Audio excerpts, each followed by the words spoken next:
গোগামুখত টাবুৰাম টাইট সোঁৱৰণী সংগ্ৰহালয় আৰু পুথিভঁৰাল উদ্বোধনী আৰু টাবুৰাম টাইট সোঁৱৰণী সাহিত্য বঁটা প্ৰদান অনুষ্ঠান। শুকুৰবাৰে গোগামুখৰ আবটানী লট্টাক কৃষ্টি ভৱনত বিশিষ্ট ভাষাবিদ মিচিং ভাষাৰ পিতৃস্বৰূপ অধ্যাপক টাবুৰাম টাইট দেৱৰ স্মৃতিত গোগামুখস্থিত তেখেতৰ সমাধিক্ষেত্ৰত টাবুৰাম টাইট সোঁৱৰণী সংগ্ৰহালয় আৰু পুথিভঁৰাল অসম চৰকাৰৰ উদ্যোগত প্ৰতিষ্ঠা কৰা হয়। টাবুৰাম টাইটদেৱৰ ৮৩ সংখ্যক জন্মদিৱসত টাবুৰাম টাইট স্মৃতি ন্যাসৰ সৌজন্যত শুকুৰবাৰে শুভ উদ্বোধন কৰা হয়। আজিৰ এই শুভ উদ্বোধনী অনুষ্ঠানটিত প্ৰয়াত বিদ্বানগৰাকীৰ সোঁৱৰণীত কেইবাটিও সাহিত্য বঁটা আনুষ্ঠানিকভাৱে শুভাৰম্ভ কৰাৰ লগতে বঁটা প্ৰদানৰ অনুষ্ঠানো আয়োজন কৰা হয়।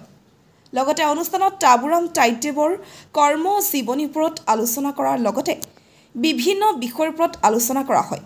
আজিউক্ত অনুষ্ঠানত মন্ত্ৰী ডাক্তৰ ৰণোজ পেগু, জিলা আয়ুক্ত ৰাহুল সুৰেশ জাভিৰ, মাজুলী বিধায়ক ভুৱন গাম, MSc CM পৰমানন্দ চাহিঙীয়া, MSc অধ্যক্ষ সুনীল পেগু, লগতে জিলা আৰু ৰাজ্যৰ জ্যেষ্ঠ গণমান্য ব্যক্তিসকল, বিভিন্ন জাতীয় আৰু জনগোষ্ঠীয় সংগঠনৰ প্ৰতিনিধিসকল, ৰাইজসকল উপস্থিত থাকে।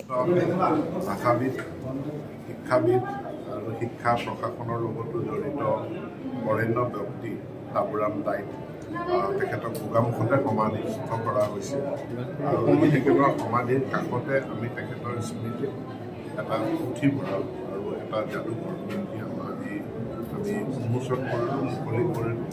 তেখেতৰ ব্যক্তিগত কিতাপখিনি ইয়াত আছুতীয়াকৈ ৰখাৰ ব্যৱস্থা কৰা হৈছে। তাৰোপৰি ইয়াত এটা পুথিভঁৰাল, যিটো পুথিভঁৰালত উত্তৰ পূৰ্বাঞ্চলৰ বিভিন্ন ভাষাৰ যিখিনি প্ৰকাশিত গ্ৰন্থ, সেই গ্ৰন্থসমূহ ৰখা হৈছে। লিংগুইষ্টিক্স বুলি আমি যাক কওঁ যে ভাষা বিজ্ঞানৰ গ্ৰন্থসমূহৰ সংগ্ৰহ কৰি ৰখা হৈছে।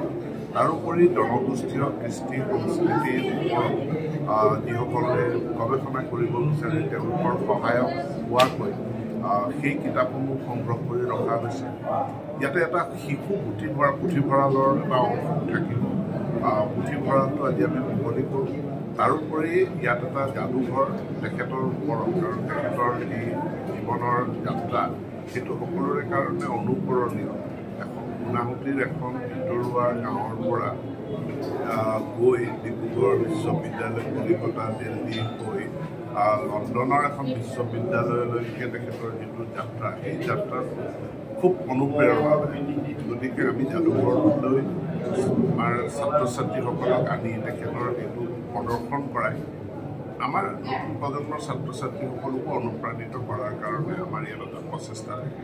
ছাৰ, এইখিনি আপোনাক কুৱেশ্যন এটা কৰিব বিচাৰোঁ। আৰু এই পুথিভঁৰালটো পৰিচালনা কৰাৰ কাৰণে বাবুতাই জীয়াকে গোগামুখ মহাবিদ্যালয়ৰ লগত এটা বুজাবুজি কৰিছে। গতিকে গোগামুখ মহাবিদ্যালয়ৰ তত্বাৱধানত এই পুথিভঁৰালটো থাকিব।